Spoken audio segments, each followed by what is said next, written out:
Hello guys, welcome back. आइए अपनी series को फिर से आगे बढ़ाते हैं जिसका नाम है क्लाइमेटोलॉजी। हम जलवायु विज्ञान को कवर कर रहे थे और आज उसी सेशन को आगे बढ़ाते हुए आज देखने वाले टॉपिक का नाम है humidity. First ever time I am recording this session in day time. थोड़ा बहुत आपको साउंड का इसमें मिल सकता है, थोड़ा सा कॉपरेट कीजिएगा। मुझे उम्मीद है आपको इसमें बहुत कुछ सीखने को मिलेगा। ठीक है, चलिए शुरू करते हैं। सबसे पहले देखते हैं बेसिक डेफिनेशन, आखिर ह्यूमिडिटी यानी आर्द्रता कहते किसको। इसका बेसिक सा डेफिनेशन ये होता है amount of water vapour present in air. जो हमारा यहाँ का एयर है, कहीं का भी एयर हो, जो हमारा एयर है उसमें कितना अभी फिलहाल वाटर वेपर मौजूद है, हम उसी को बोलेंगे ह्यूमिडिटी या फिर आर्द्रता। ठीक है, आप यूँ समझिए एयर का गीला हो जाना। ठीक, हम उसी को बोलते हैं ह्यूमिडिटी उसमें कितना है। ज़्यादा गीला है इसका मतलब ह्यूमिडिटी ज़्यादा है। ठीक है, अब बेसिकली बात ये आता है, यही मैंने हिंदी में लिखा है यहाँ पे, हवा में उपस्थित जलवाष्प की मात्रा को आर्द्रता कहते हैं। अब दो टर्म आता है यहाँ पे, एक को बोलते हैं आर्द्रता, इसको बोलते हैं ह्यूमिडिटी। एक को बोलते हैं नमी, उसको बोलते हैं मॉइस्ट। दोनों लगभग सेम ही होता है, बस फर्क क्या है कि आर्द्रता के लिए वायु और जलवाष्प, एयर और सिर्फ वाटर वेपर ही चाहिए। लेकिन अगर एयर में वाटर वेपर के साथ साथ आइस और वाटर ड्रॉप्स, अगर उसमें पानी भी मिल गया तो हम उसको बोलेंगे नमी। नमी का मतलब बेसिकली क्या होता है, वेट, मतलब गीला हो जाना। तो यहाँ भी गीला हो रहा है। आप गीला ये मत समझिए, इसका बेसिकली क्या होता है, इसमें वाटर वेपर आता है और इसकी वजह से क्या होता है, बेसिकली वहाँ पे जो हमारा एयर है उसका टेम्परेचर कहीं कुछ हद तक कम जाता है। ठीक है, तो नमी ये चार चीज़ आपको मिल जाएगा इसमें। और जो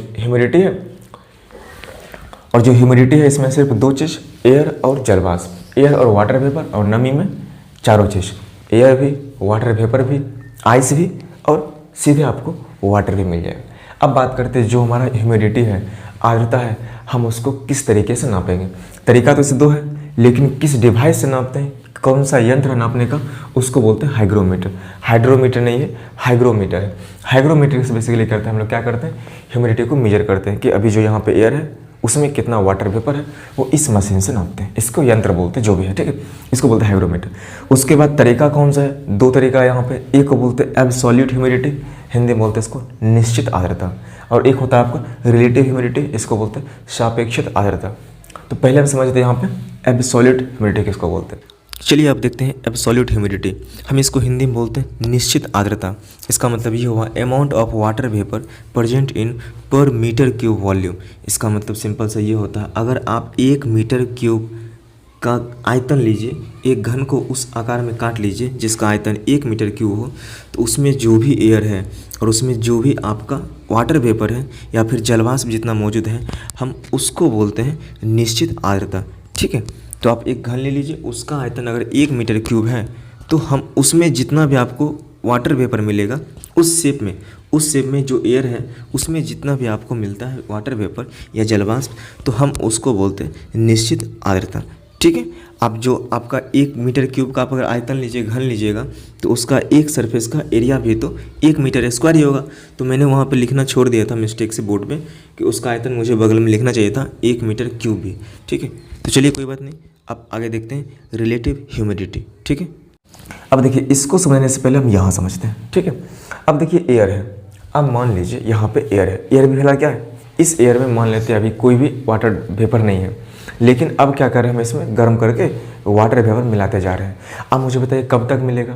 कभी तो ऐसा वक्त आएगा कि एयर अब फुल हो जाएगा, अब वो वाटर वेपर को एब्जॉर्ब भी नहीं करेगा। ठीक है, तो जब बेसिकली होता क्या है, जैसे मान लेते यहाँ पे हवा, अभी सिर्फ हल्का सा वाटर ड्रॉप समझिए या फिर वाटर वेपर समझिए, अभी बहुत कम ही उसमें जलवाष्प है।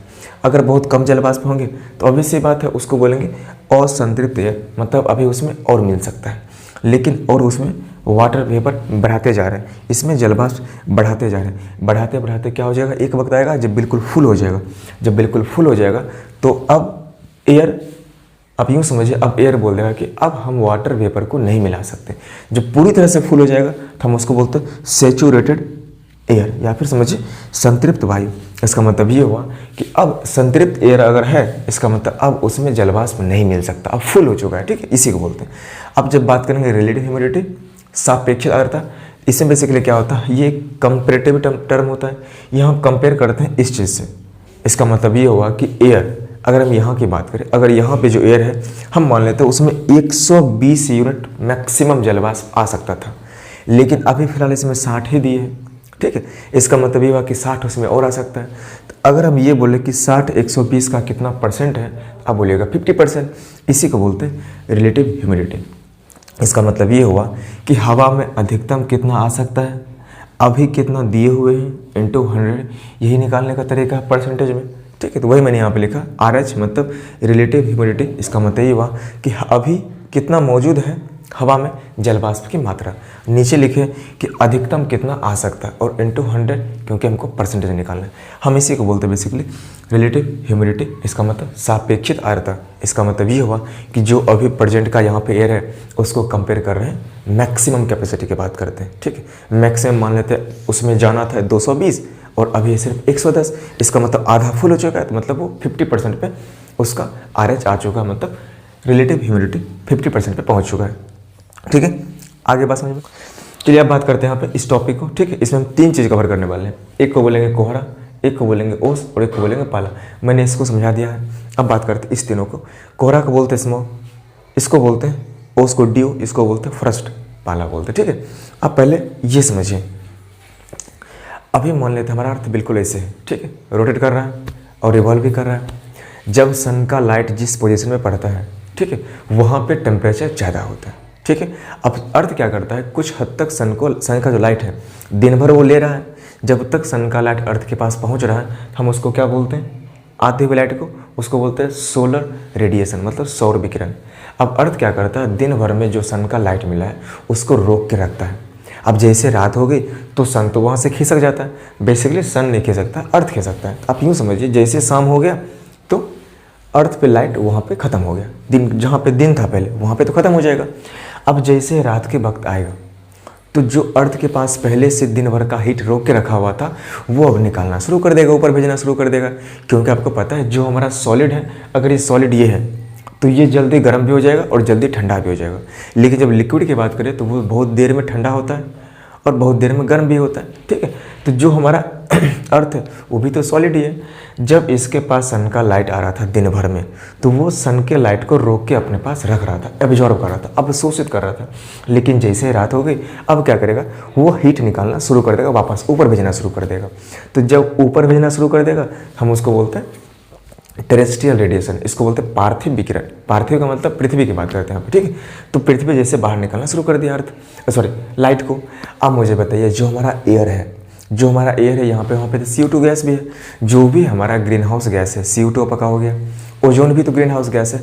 वो बेसिकली क्या करता है, जो हमारा हीट रात में ऊपर भेज रहा अर्थ, उसको वापस नीचे भेज देता है।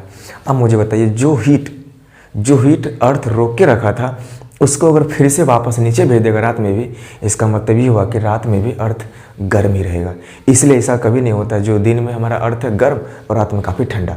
अब जाइएगा क्या बोलते हैं मरकरी पे, मरकरी को बुध बोलते हैं। बुध के पास कोई अपना एटमॉस्फेयर है नहीं, तो वहाँ पे दिन में काफ़ी गर्मी रहती है। वहाँ पे जाइएगा तो उबल जाइएगा। लेकिन जैसे रात का वक्त है तो वहाँ पे एटमॉस्फेयर है नहीं, तो उसका लाइट रोक के कौन रखेगा, उसको कोई रोकने वाला है ही नहीं, तो पूरा लाइट वापस भेज देता है ऊपर। तो दिन में रात में काफ़ी वो मरकरी काफ़ी ठंडा हो जाता है, क्योंकि एटमॉस्फेयर है ही नहीं।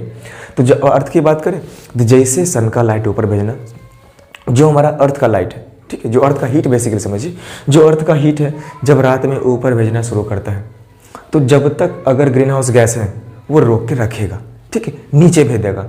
अगर मान लीजिए वहाँ पे ग्रीन हाउस गैस खूब हो गया, ढेर सारा हो गया, तो अब इसका मतलब ये हुआ कि जो भी सन का लाइट ये दिन भर में रखा था उसको जैसे वापस भेजेगा, तैसे एयर उसको वापस भेजना शुरू कर देगा। क्योंकि वहाँ पे CO2 ढेर सारा है तो अच्छा खासा रोक के रखेगा। इसका मतलब अर्थ रात में भी अब काफ़ी ज़्यादा गर्म हो जाएगा। इसका मतलब ये पूरी दुनिया गर्म हो जाएगी। पूरी दुनिया का गर्म होना क्या कहलाता है, ग्लोबल वार्मिंग।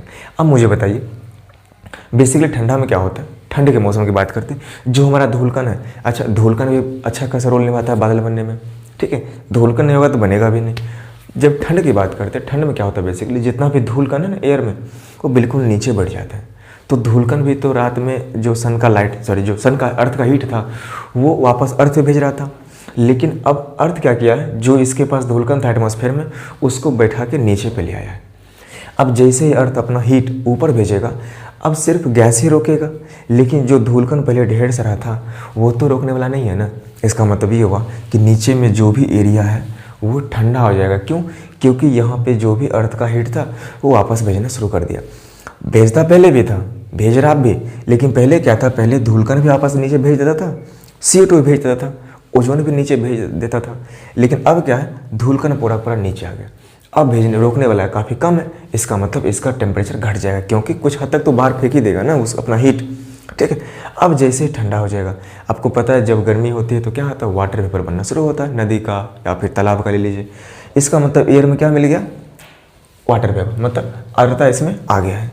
अब जैसे ही सुबह की बात करें, या फिर आप यूँ समझ, जैसे ठंड हो जाएगा यहाँ पे, तो क्या हो जाएगा, यहाँ पे टेम्परेचर घट जाएगा, और जैसे ही घटेगा तो क्या बन जाएगा, बादल।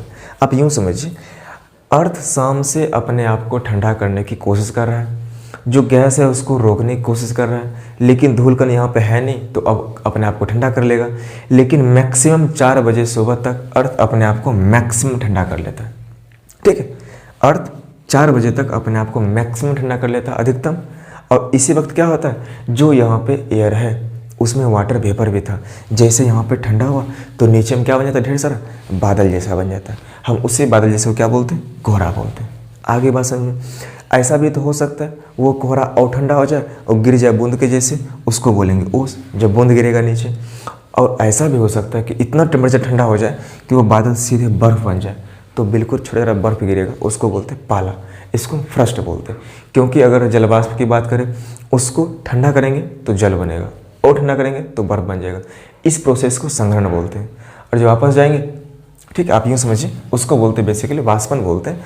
आप जलवाष्प से जल के बनने में कितना टेम्परेचर लगता है उसको बोलते हैं ओजोन।